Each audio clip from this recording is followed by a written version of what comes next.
Steve, you have to disconnect and rejoin the stage. So leave the stage and then rejoin.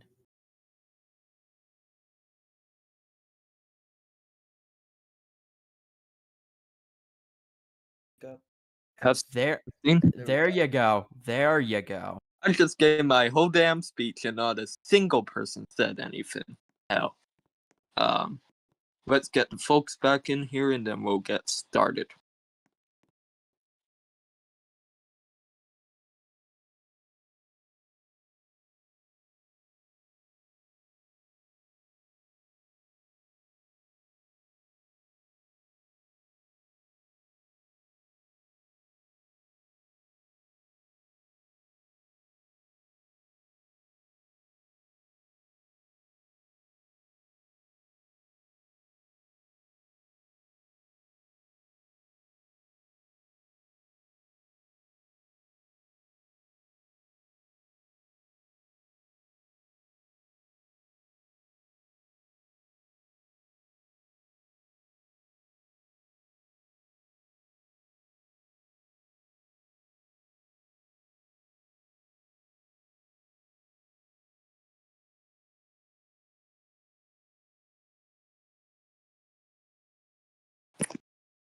Perfect.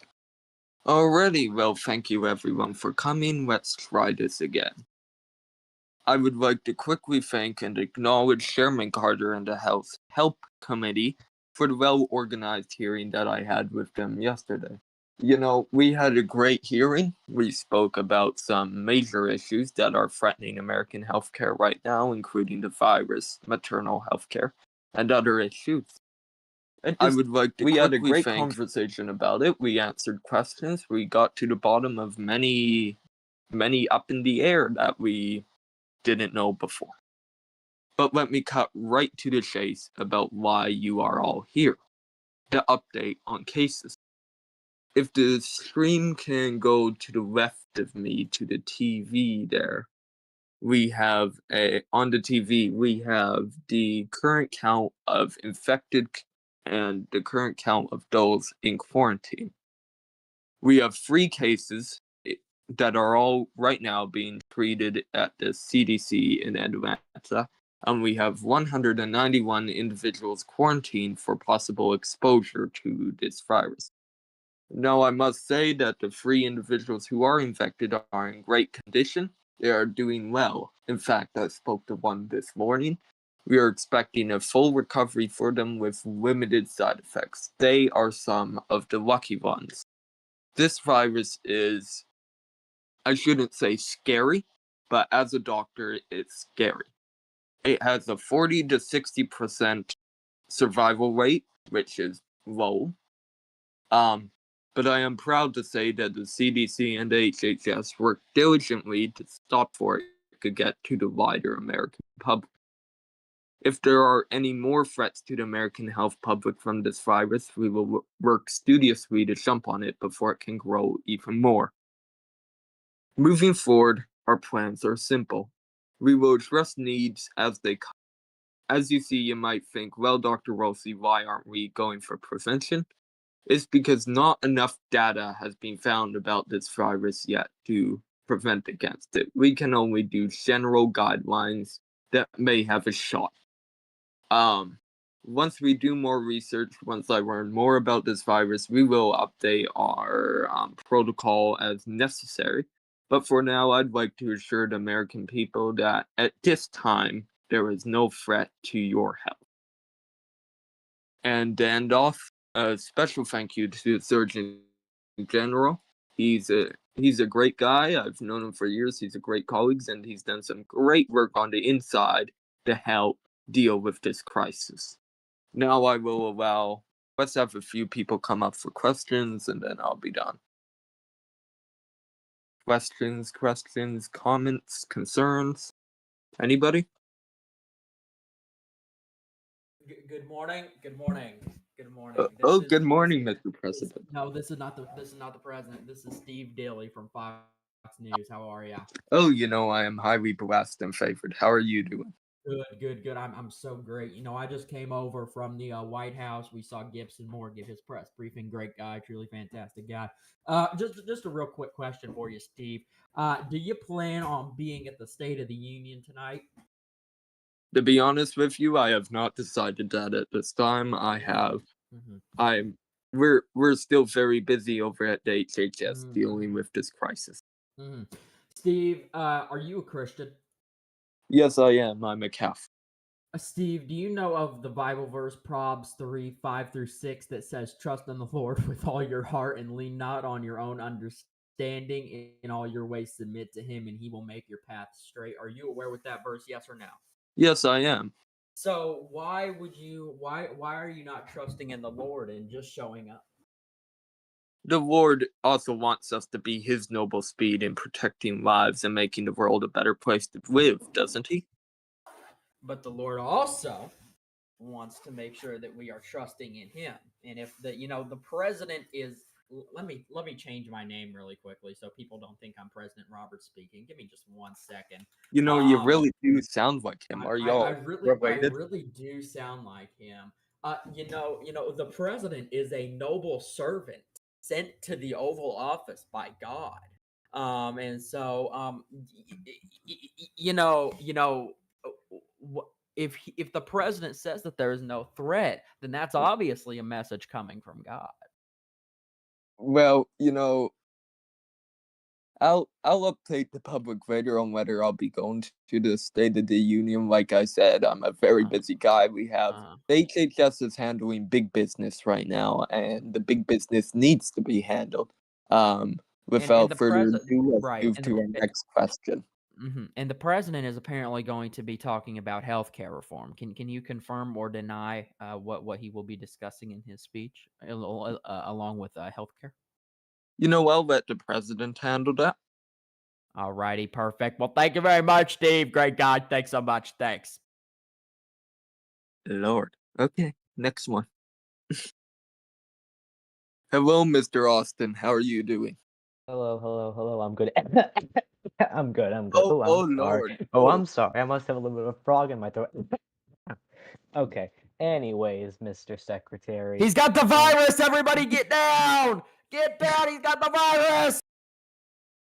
um, I don't know what happened. Someone must have cut him into my mic. yeah, Well, someone that Mr. sounded a lot like President Roberts. Anyways, we've seen. I have a quick question. I'm sure this won't take a lot of your time. We've seen that other health It's Steve ministries. Dilly from Fox. Thank you very much. Okay, Mr. Dilly sounds a lot like President Roberts. Either way, we've seen that around the world, health ministries have been